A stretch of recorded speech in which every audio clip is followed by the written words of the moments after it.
10월 3일 토요일 새벽 기도회를 시작하겠습니다. 하나님의 말씀 역대하 5장 2절에서 14절입니다. 역대하 5장 2절에서 14절까지 우리 함께 봉독하도록 하겠습니다. 이에 솔로몬이 여호와의 언약궤를 다윗성 곧 시온에서부터 메어 올리고자 하여 이스라엘 장로들과 모든 지파의 우두머리 곧 이스라엘 자손의 족장들을 다 예루살렘으로 소집하니 일곱째 달 절기에 이스라엘 모든 사람이 다 왕에게로 모이고 이스라엘 장로들이 이름에 레위 사람들이 궤를 매니라. 궤와 해먹과 장막 안에 모든 거룩한 기구를 메고 올라가되 레위인 제사장들이 그것들을 메고 올라가매 솔로몬 왕과 그 앞에 모인 모든 이스라엘 회중이 궤 앞에서 양과 소로 제사를 드렸으니 그 수가 많아 기록할 수도 없고 셀 수도 없었더라. 제사장들이 여호와의 언약궤를 그 초소로 메어 드렸으니 곧 본전 지성소 그룹들의 날개 아래라. 그룹들이 궤의 초소 위에서 날개를 펴서 궤와 그 채를 덮었는데 그 채가 길어서 궤에서 나오므로 그 끝이 본전 앞에서 보이나 밖에서는 보이지 아니하며 그 궤가 오늘까지 그곳에 있으며 궤 안에는 두 돌판 외에 아무것도 없으니 이것은 이스라엘 자손이 애굽에서 나온 후 여호와께서 그들과 언약을 세우실 때에 모세가 호렙에서 그 안에 넣은 것이더라. 이때에는 제사장들이 그 반열대로 하지 아니하고 스스로 정결하게 하고 성소에 있다가 나오매 노래하는 레위 사람과 아삽과 해만과 여두둔과 그의 아들들과 형제들이 다 세마포 옷을 입고 제단 동쪽에 서서 제금과 비파와 수금을 잡고 또 나팔 부는 제사장 120명이 함께 서 있다가 나팔 부는 자와 노래하는 자들이 일제히 소리를 내어 여호와를 찬송하며 감사하는데 나팔 불고 재금치고 모든 악기를 울리며 소리를 높여 여호와를 찬송하여 이르되 선하시도다 그의 자비하심이 영원히 있도다 하매 그때에 여호와의 전에 구름이 가득한지라. 제사장들이 그 구름으로 말미암아 능히 서서 섬기지 못하였으니 이는 여호와의 영광이 하나님의 전에 가득함이었더라. 아멘. 새 집에 들어가면 여러 물건들을 준비합니다. TV, 냉장고, 세탁기, 에어컨 등등 필요한 것들이 많습니다.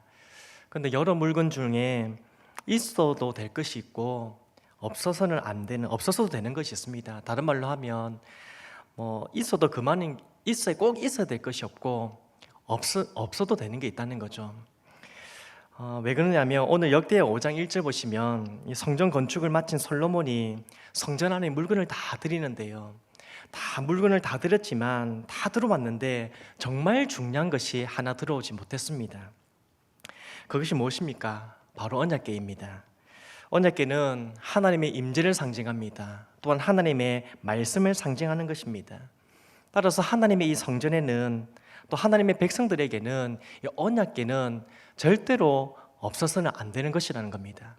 다른 것도 다 중요하지만 정말 중요한 이 언약궤는 절대로 빠질 수 없다는 겁니다.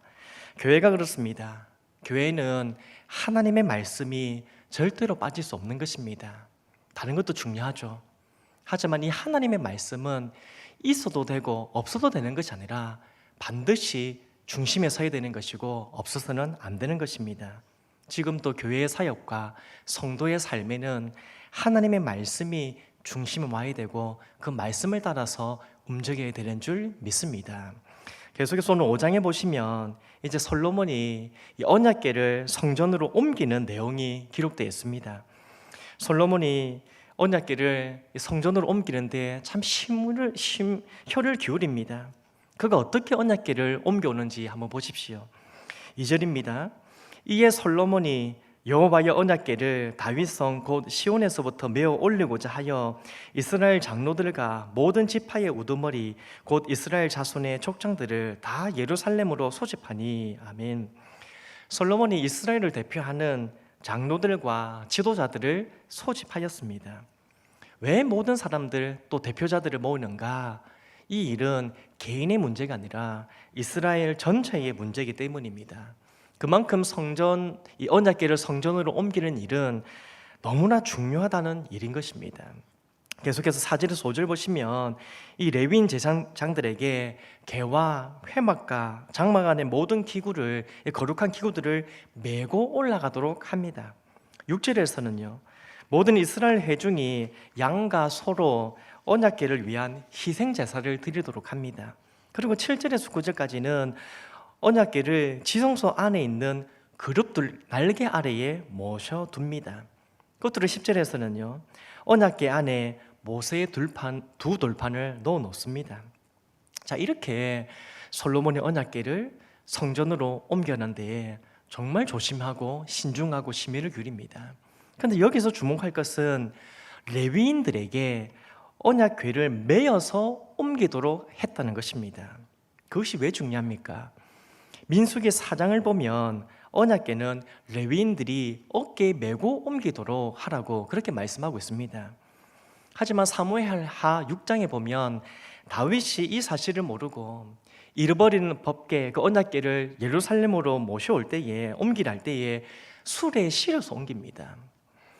수레에 실어서 옮기니까 소가 띠므로 이 언약궤가 수레에서 떨어지고자 할 때에 우사가 언약궤를 만지는 바람에 그 자리에서 즉사하지 않습니까? 참 다윗이 상실감이 컸습니다. 두려운 마음도 있었고요.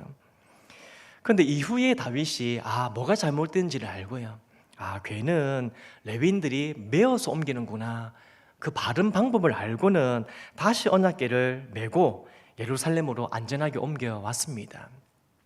그런데 오늘 이제 솔로몬을 보십시오. 솔로몬은 그 아버지 다윗이 했던 실수를 반복하지 않는 겁니다. 즉 하나님의 말씀에 주의를 기울여서 하나님의 뜻과 방법대로 이 언약궤를 성전으로 옮겨가고 있는 것입니다. 그렇습니다. 우리는 일상의 삶 속에서 하나님의 뜻을 살펴야 합니다. 하나님을 위해서 일한다고 내 마음대로, 내 생각대로, 내 방법대로 행해서는 안 됩니다. 우리가 하나님을 위해서 일한다면 더욱 하나님의 뜻이 무엇인지를 분별해서 깨달아 알아서 또 그것을 잘 살펴서 하나님의 그 일을 할 수 있어야 합니다. 이미 우리에게 주신 66권의 성경 말씀이 있지 않습니까? 그 말씀을 통해서 하나님의 뜻이 무엇인지를 더 많이 알아가야 하는 것입니다. 그래서 내 생각, 내 방법이 아니라 하나님의 방법으로 하나님의 뜻을 따라서 하나님의 일을 해 나가야 하는 것입니다. 사랑하는 성도 여러분, 우리는 얼마든지 잘못을 범할 수 있습니다. 자신도 잘못을 할 수 있고 가족들도 잘못을 할 수 있고요. 그리고 교회에 신실하게 보이는 지도자들도 잘못을 범할 수 있습니다. 하지만 중요한 것은 그런 잘못함이 반복되지 않도록 해야 한다는 것입니다. 지난날에 잘못을 우리가 깨달아 알았다면 이제는 그 길에서 돌아서서 바른 길을 걸어갈 수 있어야 한다는 것입니다. 다시 말해서 하나님의 뜻이 무엇인지 알게 되었다면, 예전에는 몰라서 죄를 범했지만 이제는 하나님의 뜻을 통해서, 말씀을 통해서 하나님의 뜻이 무엇인지 알게 되었다면 이제는 그 말씀대로 행할 수 있어야 한다는 것입니다. 그렇습니다. 열정보다 앞서야 하는 것, 열정보다 앞서야 하는 것은 방향입니다. 하나님을 사랑하여 하나님을 기쁘시게 해드리려는 뜨거운 열정을 가지는 것도 중요하지만 그 열정을 가지고 반드시 하나님의 뜻, 하나님의 방법대로 하나님을 섬겨야 우리 하나님을 기쁘시게 해드릴 수 있는 것입니다.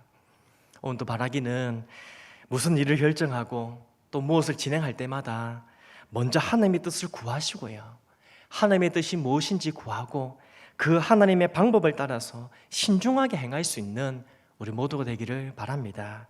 그리고 지난날의 잘못들 반복하지 않도록 저를 철저히 회개했다면 이제는 하나님의 뜻이 무엇인지를 알고 성령의 도우심을 구하여서 온전히 하나님의 뜻대로 살아갈 수 있는 우리 모두가 되기를 간절히 소망합니다. 계속해서 11절에서 이제 13절을 보시면 언약궤를 성전으로 옮기는데 그 일에 참여한 사람들에 대해서 설명하고 있습니다.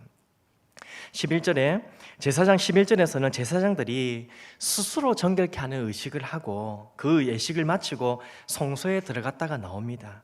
12절에서는 노래하는 레위 사람들이 세마포옷을 입고 제단 동쪽에 서고요, 재금과 비파와 수금을 잡았고 또한 나팔 부는 제사장 120명이 서 있다고 합니다. 13절에서는 제사장들과 레위 사람들이 각종 악기를 연주를 하는데, 연주에 맞춰서 각자 악기를 노래하는데, 일제히 하나님께 감사하면서 하나님은 선하십니다, 하나님은 자비로우십니다, 하나님 영원하십니다, 그렇게 찬송하면서 하나님께로 나아갑니다. 자, 이 장면에서 우리가 무엇을 생각할 수 있습니까? 어떤 느낌이 드십니까? 언약궤를 성전으로 옮기는 사람들이 얼마나 기쁘고 즐거운 마음으로 이 일에 참여하고 있는지 느껴지십니까? 하나님의 선하심과 인자심을 찬송하면서 말 그대로 축제의 즐거움을 누리고 있는 것이 느껴지십니까? 이것이 바로 예배입니다. 이게 바로 진정한 예배인 것입니다. 하나님은 이러한 예배를 받으시고요, 그리고 이러한 예배 가운데 임재하시는 것입니다. 13절 후반부를 보십시오. 찬양이 들으실 때에 여호와의 전에 구름이 가득하였다고 하지 않습니까? 14절에서는 제사장들이 그 구름으로 말미암아 능히 서지 못하는데 이는 여호와의 영광이 하나님의 전에 가득하였다, 그렇게 말씀하고 있습니다. 정리하자면 하나님의 임재가 그 예배 가운데 가득해서 하나님께서 그 예배를 받으셨다는 겁니다. 그리고 하나님께 예배하는 자들은 하나님을 예배함으로 하나님이 주시는 기쁨이 넘쳤다는 것입니다. 사랑하는 성도 여러분, 어떻습니까? 우리가 드리는 예배가 이랬으면 좋지 않겠습니까? 하나님의 임재가, 하나님의 영광이 가득한 예배는 기쁨이 있고 회복이 있습니다. 예수님의 보혈이 우리의 죄를 깨끗하게 씻어주시는 자유함을 누리게 됩니다. 성령의 능력이 우리의 상한 심령을 고치시고요, 우리의 삶을 새롭게 하시는 은혜를 누리게 됩니다. 바라기는 오늘 우리가 하나님께 드리는 이 예배 가운데 이러한 하나님의 영광이, 임재가, 은혜가 가득하기를 간절히 소망합니다. 또한 우리는 가정에서든 교회에서든 하나님의 인자심과 자비하심을 찬송하는, 기쁘게 즐겁게 하나님을 예배하며 하나님께로 나아가는 온전한 예배자로 주님 앞에 설 수 있기를 간절히 소망합니다. 그래서 우리의 삶의 이 모든 부분이 예배를 통해서 우리의 삶이 회복되고요, 또 살아나는 그러한 은혜를 경험하게 되기를 주님의 이름으로 축복합니다. 오늘 주신 말씀을 기억하면서 함께 기도하실 때에 지난날의 잘못을 반복하지 않고 하나님의 뜻을 바르게 알고 그 뜻을 따라 살아가는 오늘 이 하루하루의 삶이 되게 없어서 그렇게 기도하시고요, 또 하나님 앞에 온전한 예배자로 서게 해주시고 하나님의 임재와 영광이 가득한 그 예배를 통해서 참된 기쁨과 회복을 경험할 수 있도록 은혜를 내려주옵소서. 그렇게 기도하면 좋겠습니다. 계속해서 기도하실 때에 내일 또 주일 예배를 위해서 우리 간절히 한번 기도하기 원합니다. 하나님께 드리는 그 예배, 비대면 예배지만 내일 좀 많이 오셔서 이제는 현장에 참여하셔서 예배 드리게 될 것인데, 그래도 가정에 계신 분도 있을 거고요, 가정에서든 교회에서든 하나님의 임재와 영광이 그 예배 가운데 가득하게 도와주시고 우리 모든 예배자들이 온전한 예배자로 하나님께 나아가서 하나님께 영광 돌리고 하나님 부어주시는 은혜를 풍성히 누리게 해달라고 우리 예배를 위해서 간절히 한번 기도해 주십시오. 담임 목사님 영육 강건할 수 있도록 성령 충만함을 위해서, 그리고 목회와 설교 사역 잘 감당할 수 있도록 위하여 기도해 주십시오. 우리 다음 세대를 위해서 특별히 기도하실 때에 다음 세대가 믿음 잃지 않도록, 교회를 나오지 못해도 하나님 믿는 믿음을 굳게 가지고 이제 교회를 나오게 될 때에 정말 사모하는 마음으로 주님 앞에 함께 나와서 예배드리고 믿음으로 살아가는 우리 자녀 될 수 있도록 자녀들의 믿음을 위해서 기도해 주십시오. 환우들 하나님께서 위로해 주시고 힘 주시고 모든 육신의 질병을 고쳐주셔서 강건케 하셔서 또 하나님께 함께 예배드리는 은혜를 누릴 수 있도록 우리 김영식 성도님, 박경영 은사님, 여러 우리 성도님들 기억하시고 환우들을 위해서 기도해 주십시오. 그렇게 기도하시고 개인적인 기도하시고 오늘도 승리하시길 바랍니다. 함께 기도하겠습니다.